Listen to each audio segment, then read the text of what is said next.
విజయ్ దళపతి నటించనున్న చివరి సినిమాకు title fix చేశారు మేకర్స్. రిపబ్లిక్ డే సందర్భంగా ఈ విషయాన్ని హీరో విజయ్ తన సోషల్ మీడియాలో అధికారికంగా వెల్లడించారు. జననాయగన్ టైటిల్ తో మూవీ తెరకెక్కించబోతున్నట్లుగా వెల్లడిస్తూ ఒక పోస్టర్ కూడా రిలీజ్ చేశారు. ఈ పోస్టర్ లో విజయ్ తన అభిమానులతో సెల్ఫీని క్యాప్చర్ చేస్తూ ఉన్నట్లుగా చూపించారు.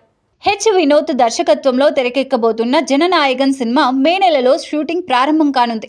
రాక్ స్టార్ అనిరుద్ ఈ మూవీకి సంగీతం అందించనున్నారు. 2026 పొంగల్ కానుకగా జననాయగన్ సినిమా ప్రేక్షకుల ముందుకు తీసుకురానున్నారని సమాచారం. టీవీకే పార్టీని స్థాపించిన విజయ్ ఓ సందేశాత్మక చిత్రంతో సినీ కెరీర్ కు ముగింపు పలకాలని చూస్తున్నారు. బాబీ డియోల్, పూజా హెగ్డే, మమితా బైజు, గౌతమ్ వాసుదేవ్ మీనన్, ప్రియమణి, ప్రకాష్ రాజ్, నరేన్ తదితరులు ఇతర ముఖ్య పాత్రల్లో నటించనున్నారు.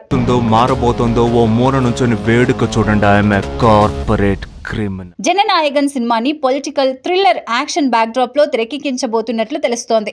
అయితే మరోవైపు ఈ సినిమా తెలుగులో సూపర్ హిట్ అయిన భగవత్ కేసరి రీమేక్ అని కొందరు ప్రచారాలు చేశారు. కానీ ఈ పోస్టర్ కి భగవత్ కేసరి సినిమా స్టోరీకి ఏమాత్రం సంబంధం లేనట్లు తెలుస్తోంది. అయితే నటుడిగా ఎంతో స్టార్డమ్ తెచ్చుకున్న హీరో విజయ్ పొలిటికల్ గా ఎంతవరకు సక్సెస్ అవుతారనేది వేచి చూడాల్సిందే.